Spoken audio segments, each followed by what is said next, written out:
I'm just popping on before episode 2 today. I just wanted to say thank you so much for the really early response to my first episode and my introduction to the Crafty Crofter vlog.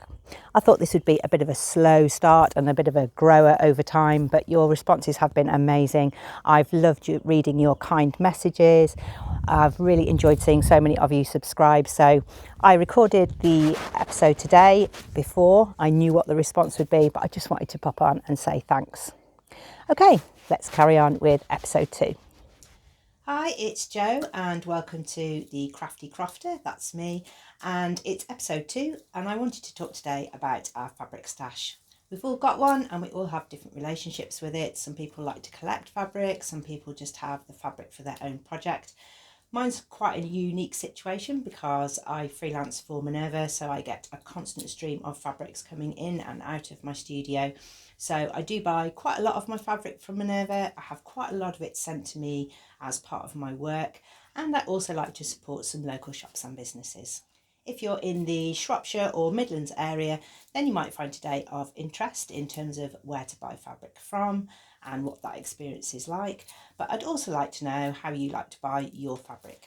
I've had lots of different relationships with buying fabric over the 30 years that I've been sewing. So when I was in my 20s doing my art degree and my A-level art and design degree, I did quite a lot of textiles work and there wasn't an online presence for buying fabric. So I think if you're around my age, then you've probably got experience of both shop fabrics only and an online as an addition, and now it's maybe spreading more towards the online way of buying fabrics. If you've got a great fabric shop in your area, then you're really lucky.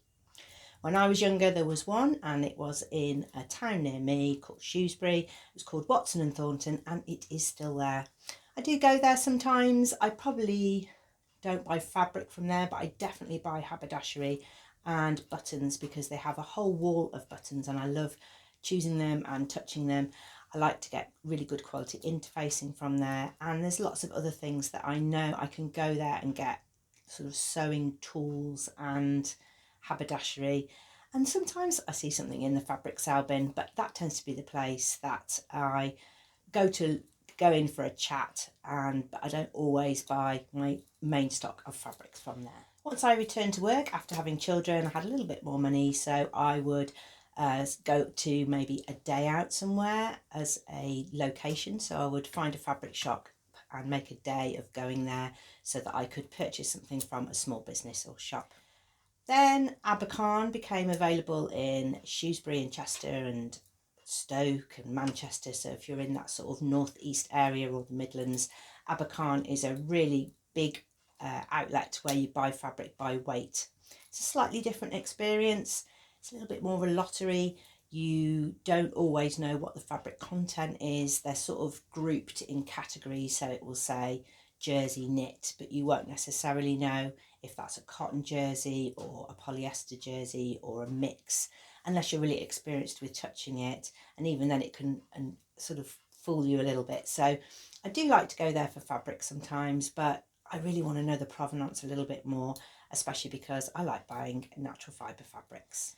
The other place that I go to online for more budget fabrics is Pound Fabrics, because my teenage daughter sews, so her budget is slightly different to mine, and I want to be able to support her in choosing fabrics that she can afford and that she can use, and it doesn't matter if it goes wrong. The stakes are a little bit lower there if you haven't purchased such expensive fabric. But with my knowledge sort of behind her choosing, I can make sure I'm clear with her. Well, you do know that is that price because it is polyester, or you do know that is that price because it's nylon, or you do know that is that price because it's 100% cotton. So that helps her with her choosing, but it just means she can keep her budget a little bit lower. I do use Pound Fabrics if I want something like lining, because I don't want to spend lots of money on something that's on the inside. Not always. I mean, sometimes I do like something a little bit special on the inside. I've got a project to show you about that, but generally I don't buy quantities of fabric from Pound Fabrics. I would just go and see if there's something similar or that I like it, and it's kind of a price one for me, pound fabrics. There is one called Poundometer, which I absolutely wouldn't use. I used it once before with my daughter, and it just wasn't great, so that's not somewhere that I would shop regularly. If I have any birthday money or a little treat, I would probably spend my money either at Minerva or Guthrie and Garney. And Guthrie and Garney is a kind of day out train ride for me, a destination place. And I do love the quality of all of her fabrics, and they're really I just love the style and the curation of them all, and especially because I'm a bit of a sucker for embroidered fabrics, then I do like some of the summer ones she has that have got a little bit of embroidery in. So that's where I buy my fabrics from. I'd be interested to know where you get yours from. I know that we just get different experiences from both of those shopping places. So in a shop, you can touch the fabric, you can walk around, you can meet somebody there, you can get guidance and support sometimes from the shop owner, but you don't get so much choice because it's expensive to hold stock in a shop. And I suppose online you get more choice but less guidance, so you need to really have done your own research and built up your own skills and knowledge so that you can get the best out of that experience. If I had to say one or the other, I'd like to plump for a little bit of each so that I can keep shops supported in my local area, because we all want to pop out and get some buttons, but I also like the choice from online retailers. If you're on a budget, the other place that I even now still pick up little bits of fabric from is the Swaps Table. So I attend a social once a month. It's a really fabulous monthly event that I look forward to, sewing with a group of like-minded people and all having the same vocabulary and chatting about the same things. This is a real community feel, and we have a Swaps Table there. I tend to be putting things on the Swaps Table because I have end pieces of a sample for, that I can't send that back because Minerva wouldn't be able to sell it if it's just a piece that's small. So I might put that on the Swaps Table. There's quilters there, there's people all different shapes and sizes, there's people who make bags, so they would pick up those small pieces. And if there's new sewers there, I think it's really nice to help them out and get them started with some fabric to join in with their hobby, and just have a little bit of breathing room to have some fabric that they haven't spent any money on, so they can just really concentrate on the learning process. I do, however, pick up one or two things. I sometimes off the Swaps Table pick up pieces of jersey offcuts because I make underwear knickers for both me and both of my teen daughters. That's for another episode. So if I see a piece of jersey, hang on. So for example, last month there was this cotton jersey with sloths on, which I thought was quite fun. And there was this piece here with rainbows on. Thought that was fun because I could use any kind of elastics that I've got left over. It's been cut into, somebody was obviously making pyjamas or a t-shirt or whatever. And that's just a small sort of 0.6 metre remnant. And that's ideal for me for underwear making.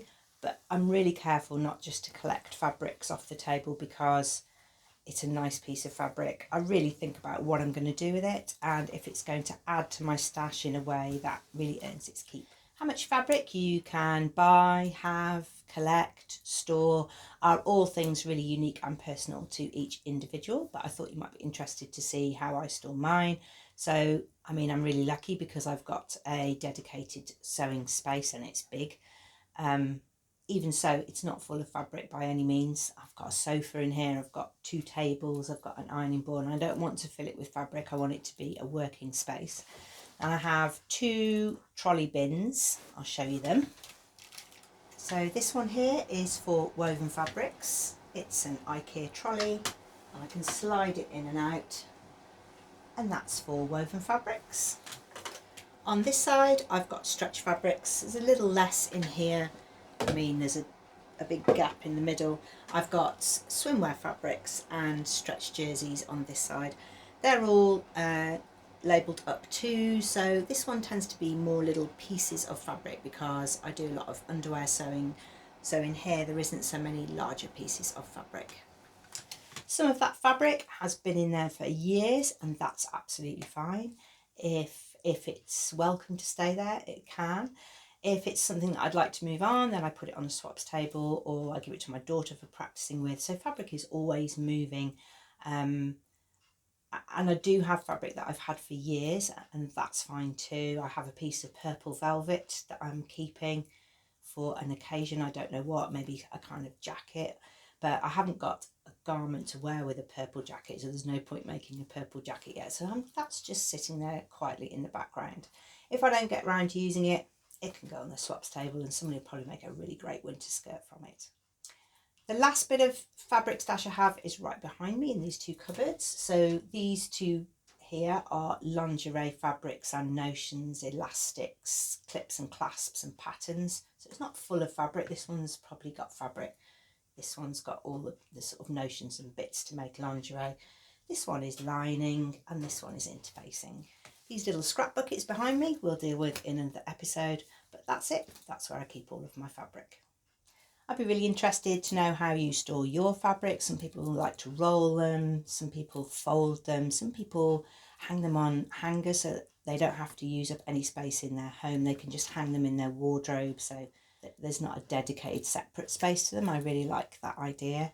Let me know. I'd be really interested, so you can drop a comment below. To stop me repeat buying, so buying a lot of the same thing or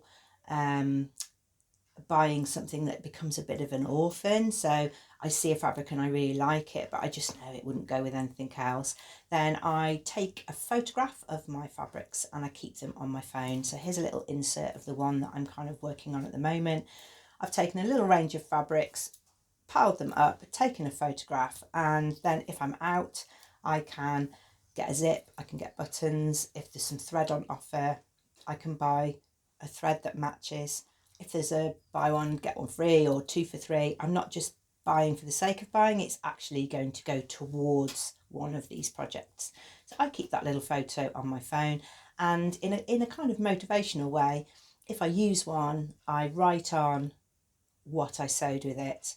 And sometimes actually in the past I've had to write "this went wrong." So I've chosen a fabric, made something and it didn't work out as I thought, or it all went a little bit wrong. So I don't just cross it out, I just say this one went wrong, and that is fine. And that helps me to see that out of all of these fabrics, one thing went wrong, but all the rest was really, really good. So it's a good way of just being in a bit of a reality check. I also use Kylie and the Machine ID tape, and I get this from Minerva, and I add a piece of tape to each of my fabrics. It helps them sort of stay folded because they're sort of stuck down on one end. There's a space for if it is pre-washed. Tick yes or no pre-washed. What fibre is it? And that's really important to me. The width and the length. I probably don't normally put the width, I normally just put the length, and where it's from, where it's sourced from. And then there's a space that says notes, and here I try and allocate a garment to that piece of fabric because otherwise I'm not folding and unfolding and trying out pattern pieces all of the time. So quite a lot of the fabric in that bin, the woven one, it's kind of already got something allocated to it, and that doesn't mean it has to be, but it just helps me realise, you know, if I want another pair of trousers, there's a couple of things labelled up as trousers in there, so I could go and sort of already get started.